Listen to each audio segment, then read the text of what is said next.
Joel, how do you feel being back here in Houston, Rodeo Houston?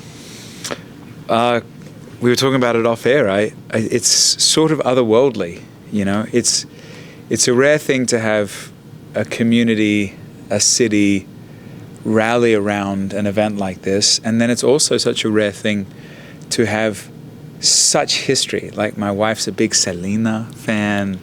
We were talking about Johnny Cash coming here years ago, and we have bandmates who, you know, experienced the rodeo, and so it feels like an iconic moment in American culture to be here. And to be here again is doubly meaningful. I know the people are expecting over 50, 60,000 fans, and Right. also you have a special surprise. Yeah, in 2019, we did a Spanish version of one of our songs, God Only Knows, with Mil San Marcos. And Dios solo sabe. Yes, and we reached out to them about coming and for the first time performing it live in Spanish and in English together tonight. So we'll see how it goes. But I love the idea. There's such a rich Hispanic community in Texas and in Houston, and so I love the idea of speaking everyone's heart language here tonight, even if it's just for a moment. Definitely it's going to be a treat for everyone. Algunas palabras en español? Anything in Spanish? Few words. I know that your wife is teaching you some. Mucho gusto. Mi nombre es Joel. Buenas tardes. And that's all. That's all. Okay. Now let's talk about unsung hero. Yes. Héroe anónimo. What does it mean to you that it's coming to a light and everybody's going to be able to watch it in a month or so? This is a story about family. And it's a story about migration. It's my parents' origin story. It's a 90s film of them moving from Australia with 6 kids. Mum was pregnant with our little sister. Moving from Australia to the United States. And when we arrived, Dad lost his job. And so we were sleeping on beds made out of clothes. We were in poverty, and we had to sort of rally together and rake leaves and mow lawns and do anything we could to put food on the table. And through that, our sister Rebecca St. James became an artist, and we traveled with her as sort of the Australian version of the Von Trapp family. And so it sort of chronicles those early steps of migrating from Australia to the United States. It's also a film about mums as well. And so it's a film about miracles, it's a film about community, it's a film about family, and it comes out through Lionsgate on April 26th, which happens to be our parents' 49th wedding anniversary. How awesome is that? And we're tied to it partly because we were, you know, part of the family, but we were very young at the time. Luke, my brother who's in the band with me, produced it. Mariah co-produced it, and I co-directed it, and I also play my dad in the movie. And I've dubbed it a very expensive therapy session.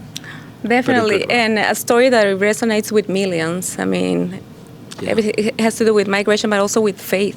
Amen. And you're right. It's family, it's faith, it's migration, it's motherhood, it's family sticking together through thick and thin.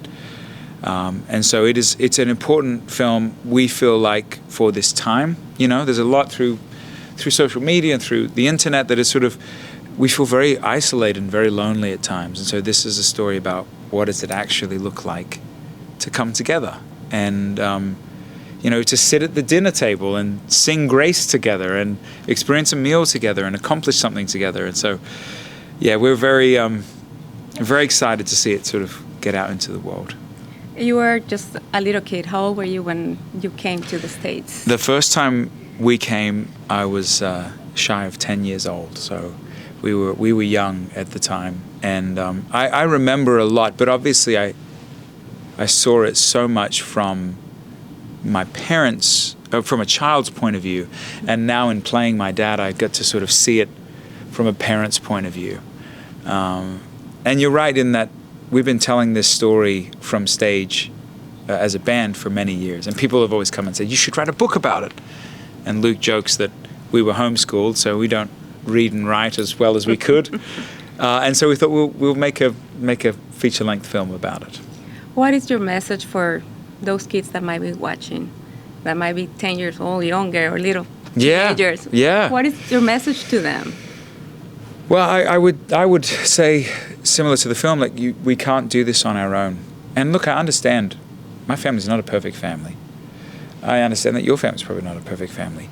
But there is a powerful thing in even embracing our differences, embracing our flaws, and coming together.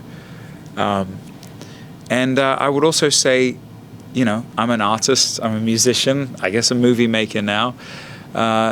It's a powerful thing to be able to step into the world of arts. And so I'd say to the next generation of artists, you know, dream big and step out and find people that see this gifting in you. Anything else you would like to add? No, I think we've covered it, other than on April 26th, we'd love to see you in the theaters. The way movies work is you have basically one weekend to show the world that this is an important film. And so we just encourage you. We've dubbed April 26th Family Day. You've got Mother's Day, you've got Father's Day. April 26th is Family Day. So we just encourage you to come out to the movie theaters that weekend, and I think you'll laugh, I think you'll cry. I think you'll hear a lot of great 90s music, if you like 90s music, and you'll experience a story, like we said, about family and faith and motherhood and miracles and migration. And we'll look forward to it. And before we leave, who is your unsung hero? Oh, gee. It switches, you know, but today my wife is my unsung hero. Thank you so much for giving Primer Impacto this opportunity. Leslie. Muchas gracias.